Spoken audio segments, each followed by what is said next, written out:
नमस्ते दोस्तों, बहुत बहुत स्वागत है आपका मेरे चैनल इजी लाइफ विद शिखा में। आज हम बात करेंगे अनंत चतुर्दशी के बारे में।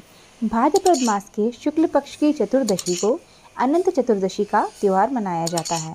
इस दिन भगवान विष्णु के अनंत रूपों की पूजा की जाती है।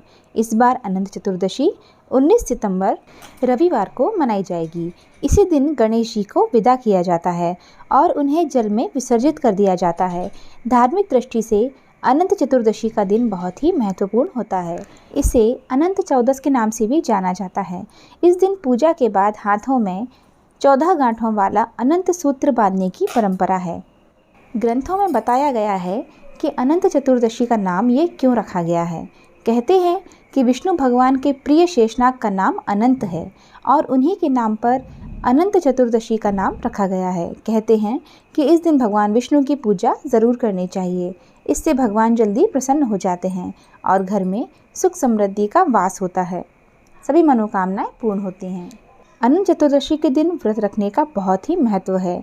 पौराणिक कथा के अनुसार पांडव जब जुए में अपना सारा राजपाट हार गए थे तो उसे वापस पाने के लिए श्री कृष्ण ने उन्हें अनंत चतुर्दशी का व्रत रखने की सलाह दी थी। पांडवों ने परिवार के साथ अनंत चतुर्दशी का व्रत रखा था, जिसके बाद उन्हें फिर से राजपाट वापस मिल गया था। अनंत चतुर्दशी के दिन व्रत रखने और पूजा पाठ आदि करने के साथ साथ विष्णु सहस्त्रनाम स्रोत का पाठ करना भी शुभ माना जाता है। कहते हैं इस स्रोत का पाठ करने से भगवान विष्णु प्रसन्न हो जाते हैं और भक्तों की सभी मनोकामनाएं पूर्ण करते हैं। उन्हें सुख संपत्ति और संतान की प्राप्ति होती है। अनंत चतुर्दशी के दिन शुभ मुहूर्त में पूजा करने के बाद अनंत सूत्र को हाथ में बांधा जाता है। इस अनंत सूत्र में 14 गांठें लगाई जाती हैं। 14 गांठें इसलिए लगाई जाती हैं क्योंकि 14 गांठ को 14 लोकों से जोड़कर देखा जाता है।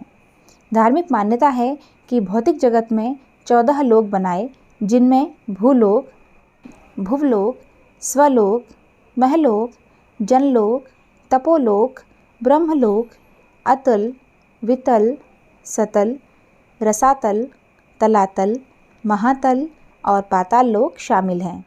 अनंत सूत्र में लगने वाली हर एक गांठ एक लोक का प्रतिनिधित्व करती है। अनंत सूत्र को हाथ में बांधा जाता है। अनंत सूत्र को हाथ में बांधने के कई नियम भी होते हैं, इसलिए इन्हें हमेशा ध्यान में रखना ज़रूरी होता है। कहते हैं अनंत सूत्र कपड़े या रेशम का होता है।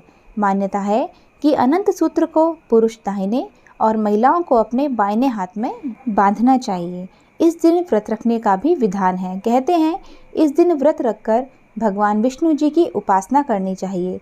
व्रत रखने से भगवान जल्दी प्रसन्न होते हैं और उनका आशीर्वाद प्राप्त होता है। इस व्रत को करने वाले व्यक्ति को सुबह स्नान करने के बाद पूजा स्थान को साफ करना चाहिए। इसके बाद व्रत का संकल्प लें। अपने पूजा स्थल पर भगवान विष्णु की प्रतिमा या चित्र स्थापित करें। भगवान की प्रिय वस्तुओं का अर्पण करें। पूजा में पीले फूल, मिठाई आदि का प्रयोग करें। भगवान विष्णु को पीला रंग अधिक प्रिय है, इसलिए इस दिन पीले रंग का अधिक से अधिक प्रयोग करना चाहिए। भगवान के चरणों में अनंत सूत्र समर्पित करें। इसके बाद उस रक्षा सूत्र को खुद धारण करें। पुरुष दाएं और महिलाएं बाएं हाथ में। अनंत चतुर्दशी की पूजा का शुभ मुहूर्त है 19 सितंबर सुबह 6:07 से सोमवार 20 सितंबर को सुबह 5:30 तक। इस प्रकार चतुर्दशी तिथि 23 घंटे 22 मिनट की होगी। तो दोस्तों, ये थी अनंत चतुर्दशी संबंधित जानकारियाँ। अगर आपको आज की जानकारियाँ उपयोगी लगी हैं, वीडियो पसंद आया है तो प्लीज़ लाइक शेयर कीजिए और हमारे चैनल को सब्सक्राइब कीजिए। जय श्री कृष्णा।